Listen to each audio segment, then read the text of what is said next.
Welcome to the Kevin Dunn Show, and as always, we are so excited that you've taken time out to join us.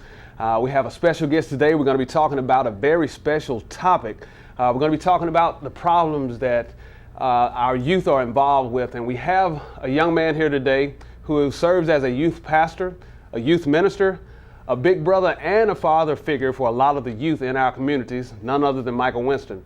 When we come back from the commercial break, we're going to hear what Michael Winston has to say about the problems of our youth and the solutions that we can have to help them with their problems. At Charter Bank, you get totally free checking with online statements. You betcha. Free mobile banking, free online banking, free online bill pay, free debit card, even a new account gift. Free. At Charter Bank, we're here to wow you. And totally free checking is just the beginning. Come see us or open online at charterbank.net. Like us on Facebook, follow us on Twitter. Member FDIC, Equal Housing Lender.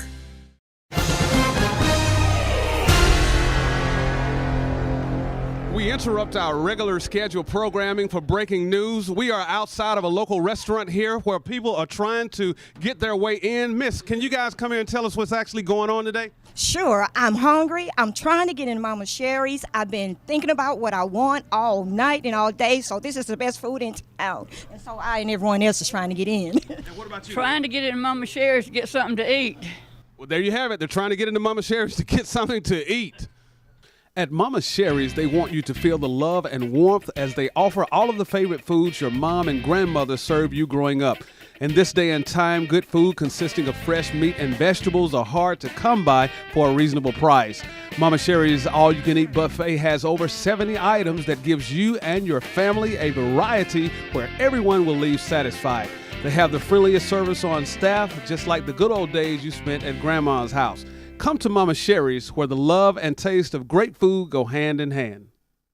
Welcome back to the Kevin Dunn Show, where we have Michael Winston. How are you doing today, man? Doing well. A youth ambassador. We're going to be talking about youth, and I know you're very passionate about the youth.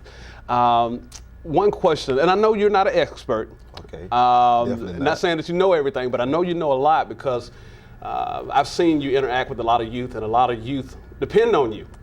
But the first question I want to know, why have the youth gotten out of hand as far as no self-respect, low self-esteem, and how did this epidemic become so prevalent in our modern day and time? No self-respect, no self-esteem, and how did this epidemic become so prevalent? I think the three problems are, first and foremost, it is peers. I think it's peers. I think this culture here, they're followers. They're not leaders, and whatever seems right in that particular time, they go with it. Then I think after peers is pressure. Kids are under so much pressure, pressure to fit in, pressure to go along, and I think the last would be parenting, where a lack of parenting in so many areas have hindered our kids from really striving and being all they need to be. So we really need to recapture our children, our youth, by addressing these issues that they have, because what we dealt with in our childhood, they deal with it at such an early age. You say pressure, and you don't have any jobs. I mean, you're not really, you don't have most kids don't have a family to take care of. You say pressure, what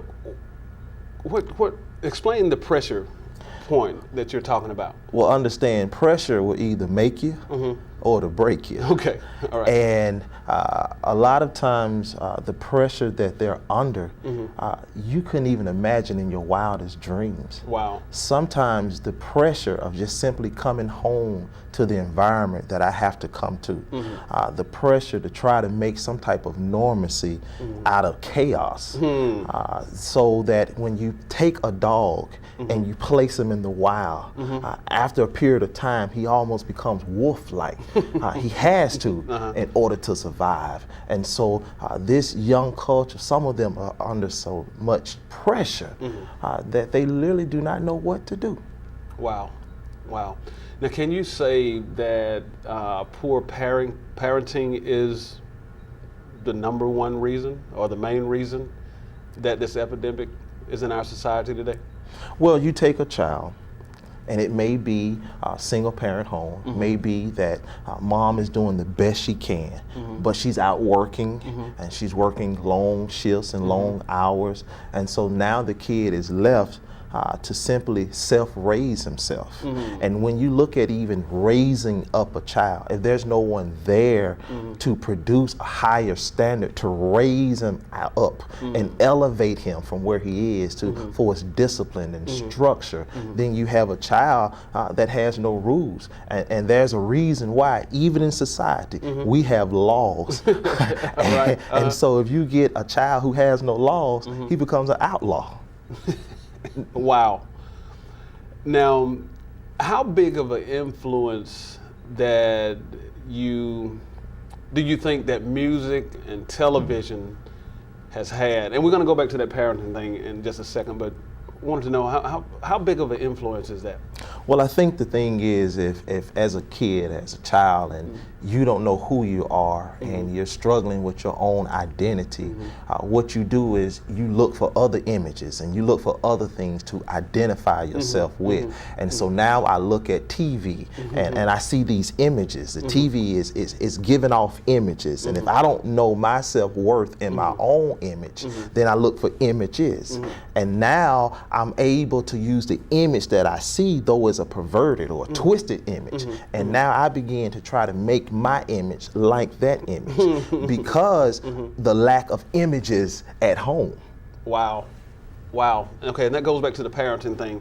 Now, I have heard parents say, well, a lot of things I didn't have when I was a child, I'm going to make sure I give my child.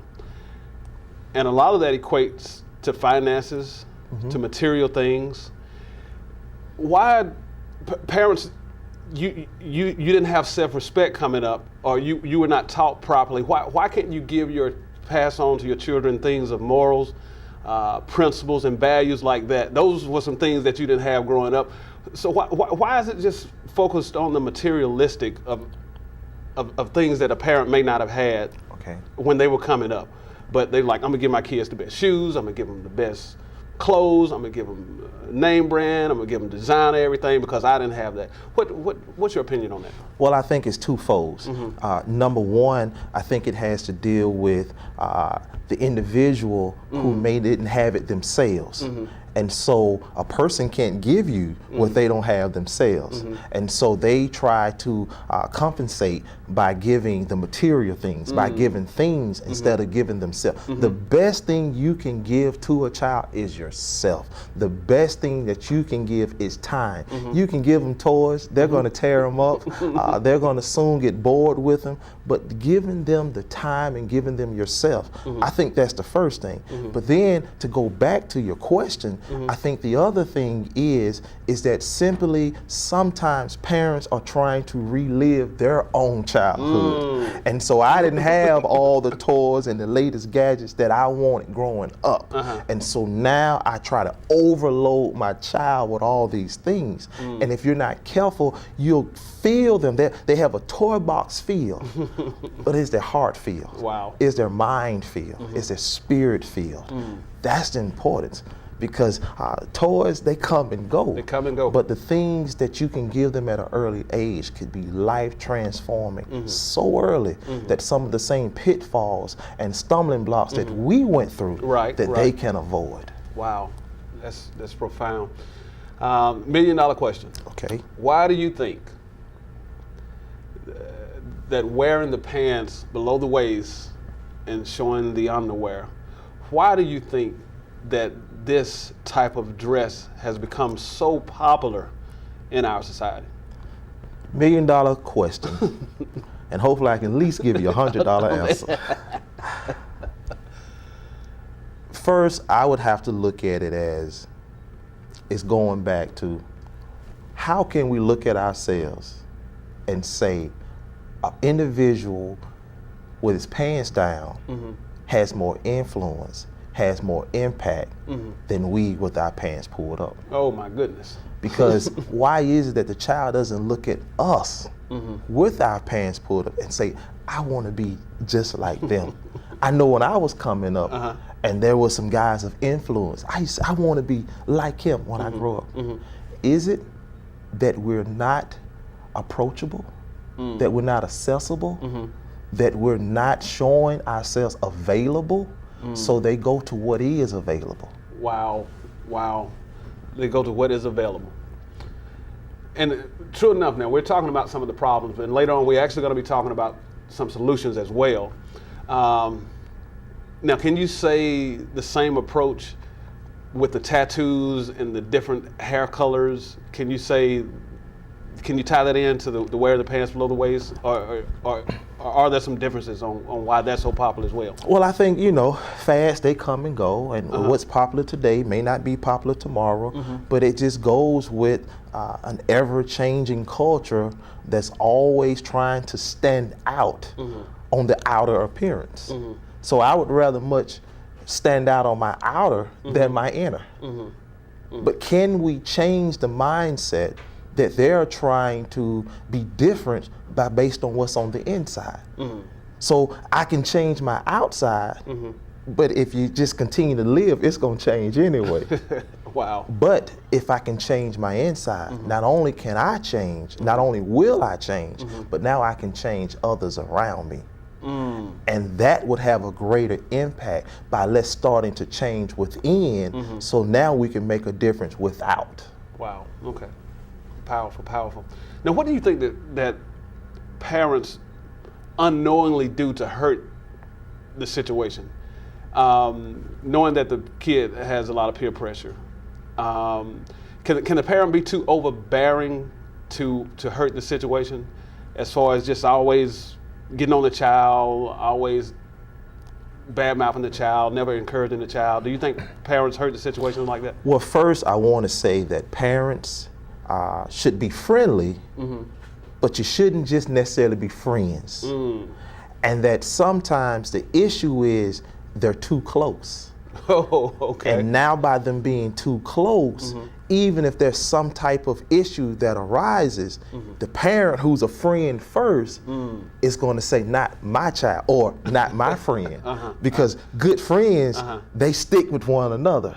And sometimes a friend will even lie for you, a friend will do wrong with you. And so the parent should always set the standard and the boundaries that I'm parent first. And it's my job to elevate you. It's my job to mold you and shape you and pull out of you greatness that's already in you. Wow. There's nothing wrong with a seed.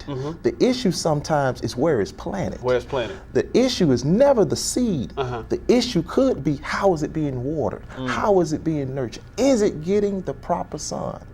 And as you stated, sometimes being so overbearing that the only time I do hear from my parent is something negative. Wow. And so now I'll run to whomever and to whatever if they tell me you can do it, even if it's joining a game.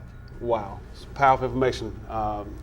Winston, we're going to have to take a quick commercial break. When we come back from the commercial break, we're going to be asking you about around what ages does real problems start.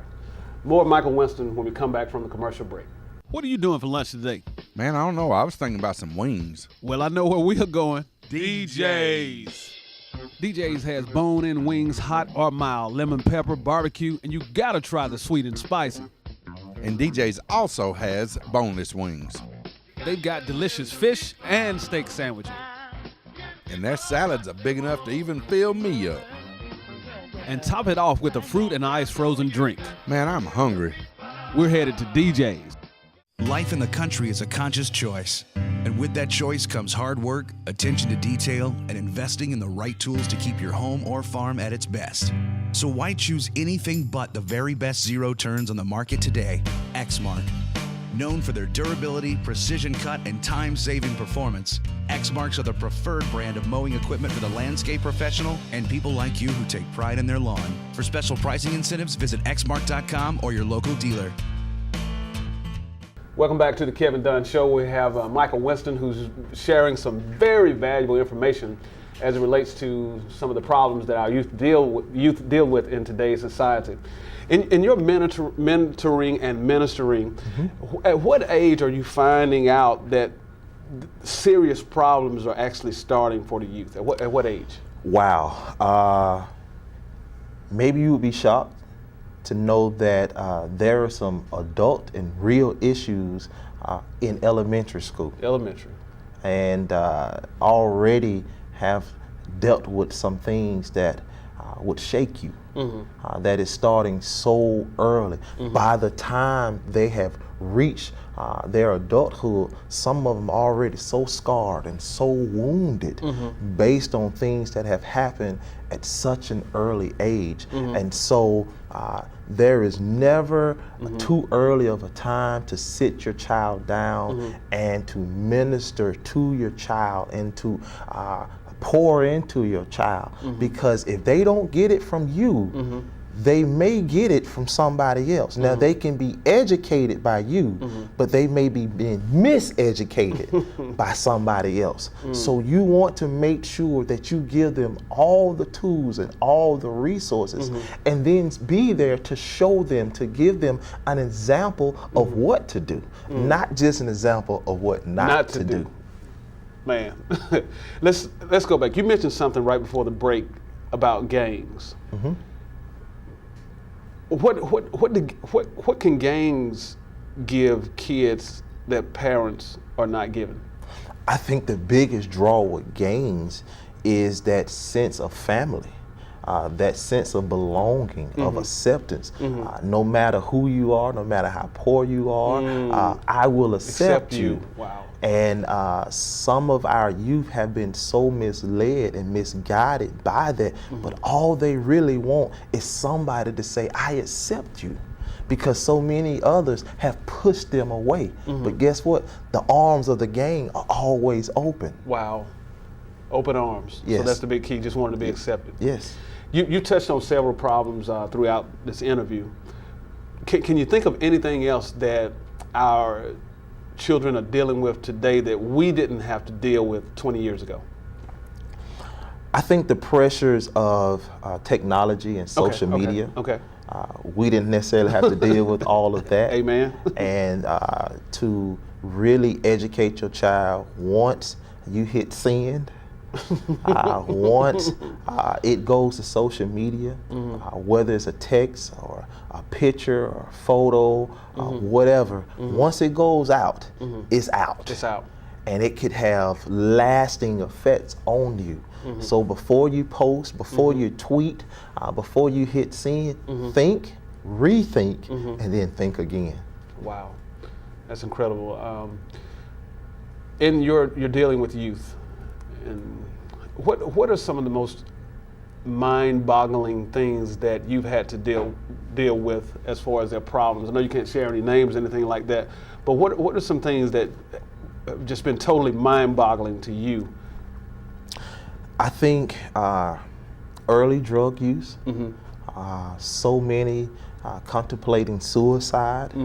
I think with just abuse, these things that are going on. And sometimes we only see the finished product. And we see the child that's angry, and we see the child that's that was rebellious, but to get behind the scenes, it's like, boy, that water that looks so serene, looks so peaceful from the outer surface, but inside there are sharks, and inside there are things that are going on within the child, and so many children, they're like David Banner. Okay. At any moment, they may not turn green, but they, because of their anger, can destroy so many things. But it's because of not being able to deal with that inner anger, that inner frustration. Maybe I'm angry because I don't have a father in my life, or maybe I'm angry because of the pressure of other kids and wanting to dress like them, and I don't have the shoes that they have on. I don't have the clothes or the name brand that they have, and this pressure, and so I'm walking angry. And maybe you've seen that group of angry children, Right. and we just label them as troubled. Right. But what is the trouble that's causing the trouble? What is the trouble that's causing the trouble? So a lot of times we don't seek to dissect the problem and find out what's going on internally. Now, Winston, the Bible says that each generation will become wiser, and we know that. Do you feel at the same time that each generation will become more perverted? I think now, once again, with technology, it presents opportunity. And with that opportunity, you have greater responsibility. Those who choose wisely in this opportunity, you have two people that go to school. They have the same opportunity. One can come out an all-A student. The other can flunk out. Same opportunity, but only one maxed out. And likewise, you have individuals who have opportunities. Everything is about opportunity. Some seize the moment in opportunity, and some choose to neglect the opportunity when it presents itself. And so when you ask whether or not this generation is getting more perverted, I think in some sense, perversion has always been here. All right, But true. now there's greater opportunity for it to grow. And for it to be nurtured and matured. Okay, Winston, we realize this is a problem. So now we're actually going to talk about maybe some solutions on what certain groups, different people can actually do to help the problem. In your opinion, what can schools do better to help this issue?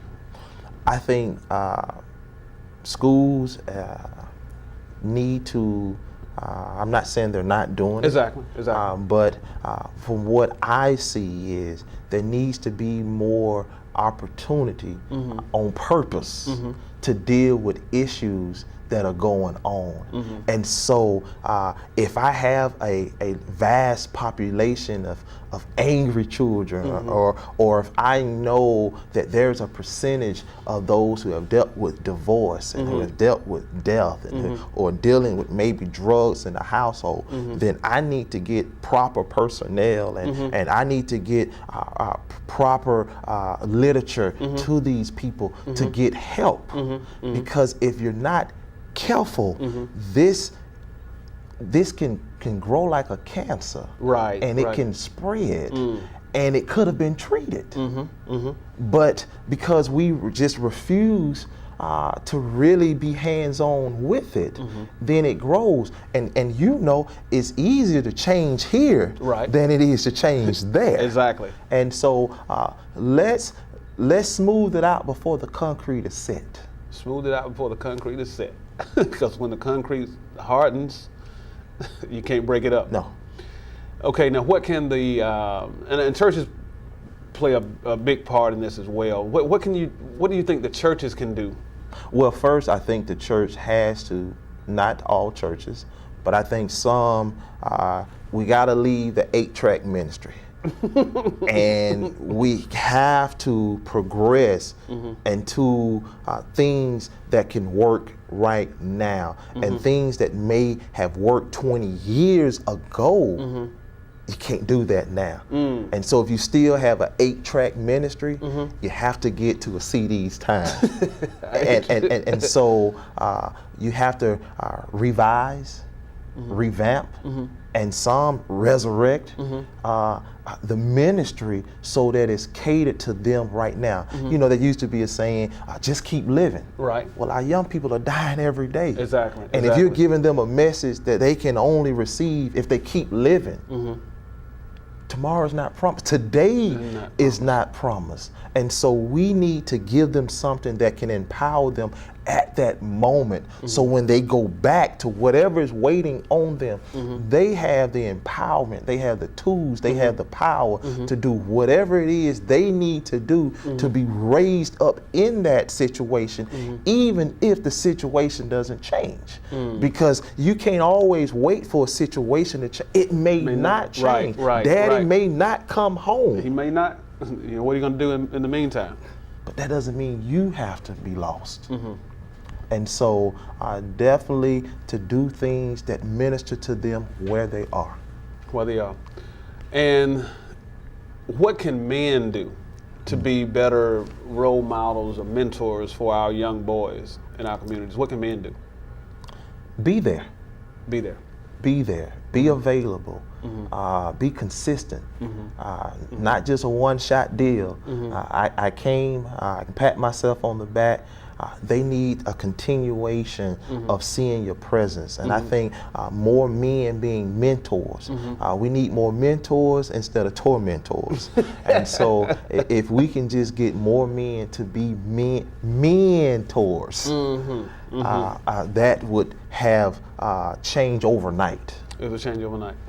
Now, I hear what you're saying about the schools and the churches, but and everybody's not as passionate as you are. Some people would say, well, I don't have all that time to invest in this. I don't have time to go the extra mile. I have families myself, you know, so this is just too much work for me. What would you say to that? Well, either you reach them or you stand a chance of not knowing how they're going to reach back. Some young person right now with a gun, somebody could have reached them. Some young person right now on drugs, did anybody try to reach them? Some wayward young lady who's way too fast for her age, who's trying to reach them? And so I'd say the more we reach, the less opportunity they have to come back and reach us back. And so you can't afford, you absolutely can't afford, and you can't reach 100. Reach one. Reach one. Reach one. Reach one. That's one less out of jail. That's one less out of the drug house. That's one less that has a less opportunity to be successful and significant in life. Wow.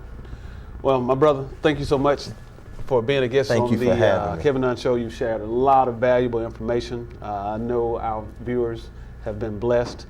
And just thank you so much for sharing with us on today.